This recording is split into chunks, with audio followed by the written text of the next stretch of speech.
حي على الفلاح.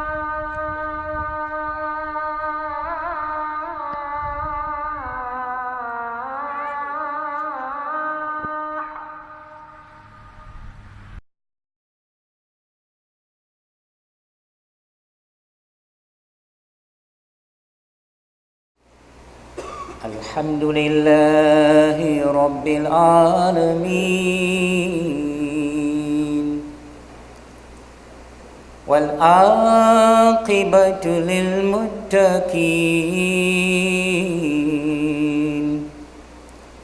والصلاة والسلام على سيد المرسلين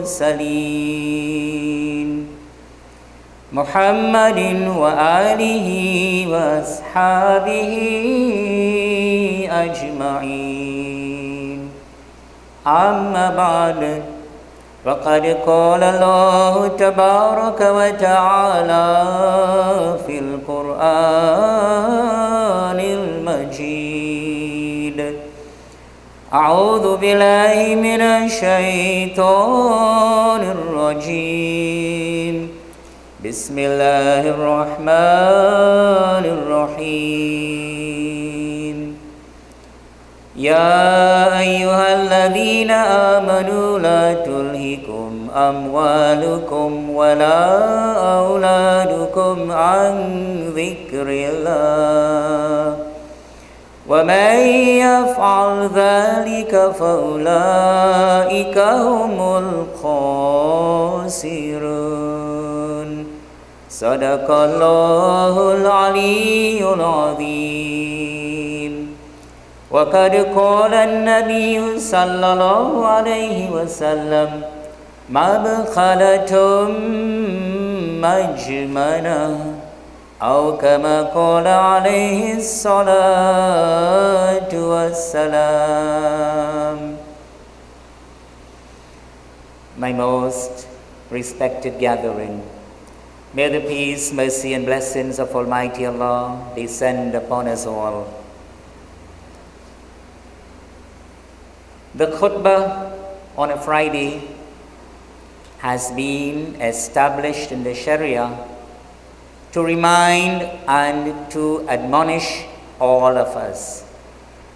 It is termed as dhikrullah. As Allah mentioned, when the call is given on Friday, fas'au ila dhikrillah.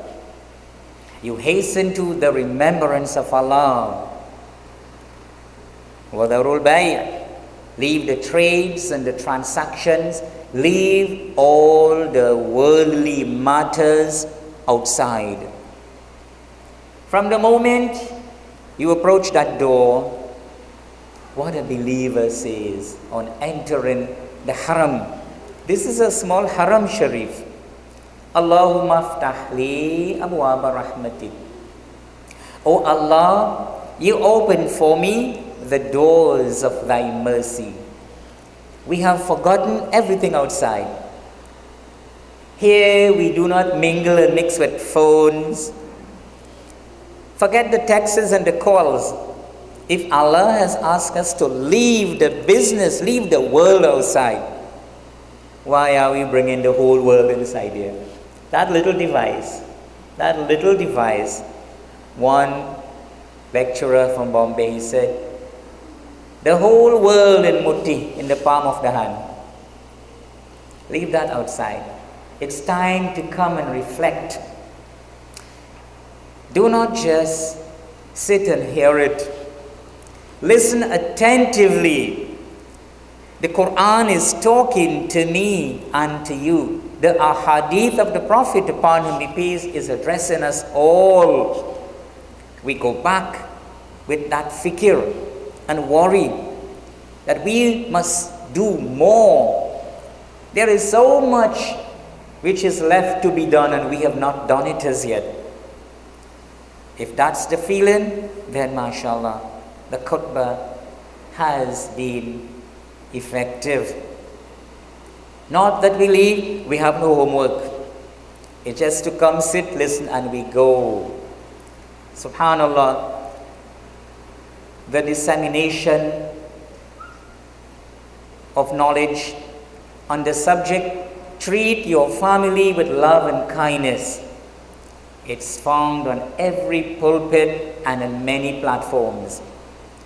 In weddings, what the marriage officer talks about, he talks about social life, living together happily, husband and wife, you have children, love them. You go to a Shukrana function, most probably the host will tell you, I want you to talk about the family life. Such khutbahs are very plentiful. Everywhere Allah has mentioned, وَعَاشِرُهُنَّ بِالْمَعْرُوفِ. You treat them, consort with them, your wives, with extreme love and kindness. And that is a very important thing. But in today's khutbah, we come to learn of a person who will be given his book of deeds from behind his back. And be given your book of deeds from behind your back, ma'adullah, is a very evident sign of failure. It's misery and disaster. And such a person, yad'u thubura, he would begin to make dua and pray for destruction, with the impression that his misery will come to an end. But you know it, the misery will not come to an end. It has now begun for such a person. And we seek refuge in Allah from such a fate. And what we see is the real cause and the reason for that person's misery is this: that he had been too much engrossed with his family in the world. Take note, on one hand, treat them with love and kindness. The best of you is he who is good towards his family. We always hear that. And mashallah, that will not change. Being a loving person towards your family, and know it, charity begins at home. That's encouraged everywhere. But the Quran is a duet. It speaks on both sides of a subject. There is a limit for everything. This person who will be in such a misery, his real cause is he was too engrossed with his family in the world, completely oblivious of the hereafter. He couldn't care about what happens in the grave. He couldn't care about resurrection. And Qiyamah, for him, that was nothing. Too much, too happy with family members. Muslims do not ever become oblivious of the hereafter when they spend their time in this world. But every moment of joy and comfort, they refer to Allah. They are always anxious and fearful about the punishments of the hereafter. MashaAllah, we are happy with our families.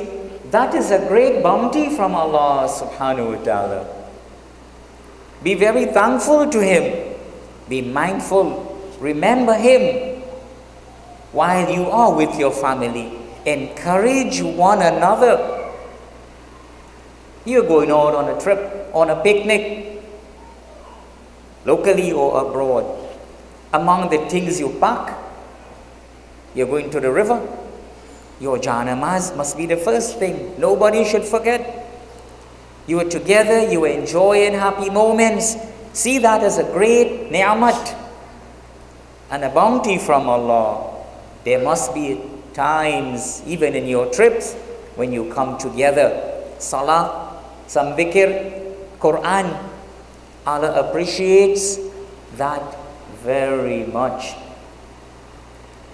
It is said after judgment, when the people would have taken their respective place,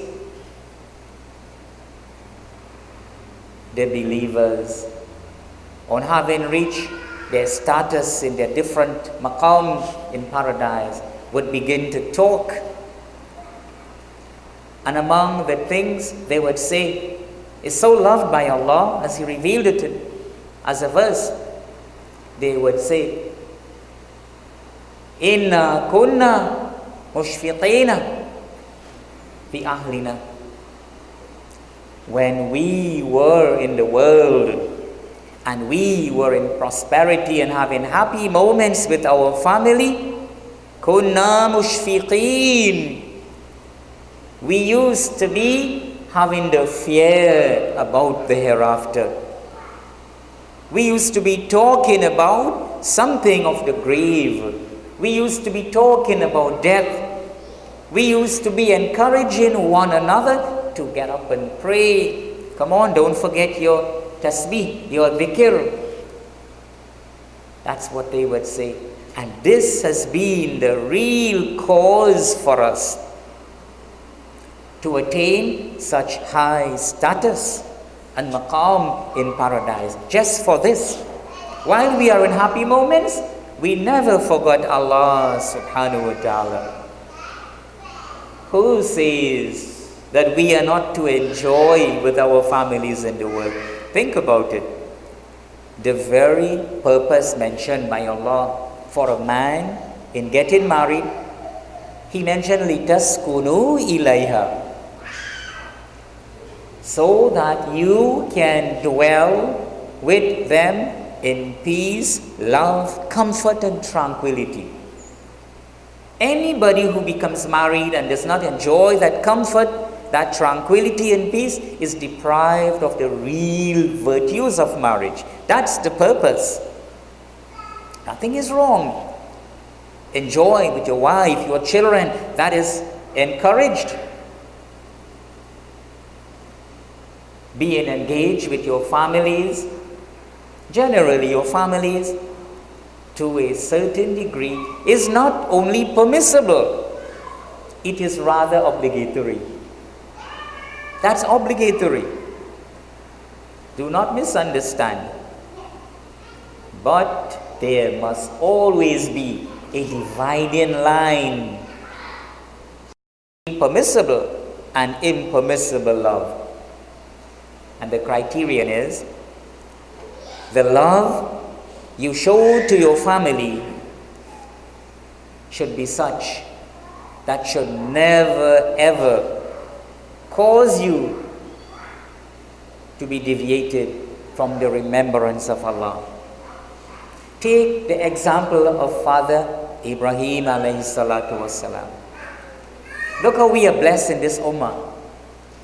We have the best extracts from all the very noble and famous prophets mentioned in the Quran. On Ashura, Sunday that passed, those who fasted in following the sunnah of Prophet Moses, peace be upon him. A month before that, when we did Qurbani, we followed in the footsteps of Father Ibrahim alayhi salam. When one says, La ilaha illa anta subhanaka inni kuntu minadh dhalimin, indeed, we have followed in the footsteps of Prophet Yunus alayhi salam. That was his dhikr when he was caught in the belly of that whale. Look at the blessings. No other ummah is like this. No other people had that privilege to follow all the prophets like that, or many of them famous in the Quran. Look at Father Abraham alayhi salam. So wistfully he prayed and begged, Rabbi habli minas salihin. Oh Allah, vouchsafe me of the pious. Allah responded to him and gave him a pious son. Fabasharnahu bi gulamin halim.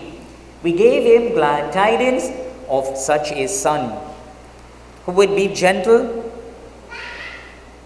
and patient.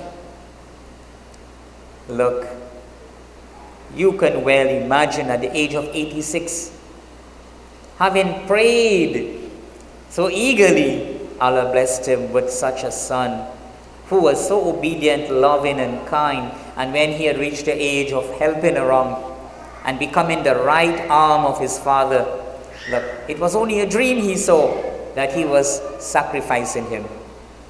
He loved him very much. You could well imagine Father Abraham loved his son more than any father of today would have loved his son. But for the pleasure of Allah, he was willing to fulfill that command as well. The love for your family should not make you become blind towards showing love and obedience to Allah subhanahu wa ta'ala. Allah looks on is He who gives us a family. He who blesses us with a nice comfortable home, a nice garden, yes, a nice vehicle and transport. And He looks on to see if we would allow such bounty to cause us to forget the remembrance of Allah. Some commentators mention specifically where Allah said, "O you who believe, La tulhikum amwalukum wa auladukum an dhikrillah." O you who have iman, do not let your wealth and your family distract you from the remembrance of Allah. وَمَا يَفْعَلْ ذَلِكَ, whoever does that, فَأُولَٰئِكَ هُمُ الْخَاسِرُونَ, without doubt they shall be among the losers, especially in the hereafter. They mention dhikrullah specifically refers to salah. Of all the command, look how Allah has ordered, muru awladakum bis salah. Yes, order your children to pray salah. In another verse, you yourself pray salah, and you make sure your family engages in prayer, no matter where you are, how big your children are. The reminder must come. And Allah said, "Ku anfusakum," save yourselves and your family from a burning fire. Today we become very lax in this matter. Yes. Do not underestimate that.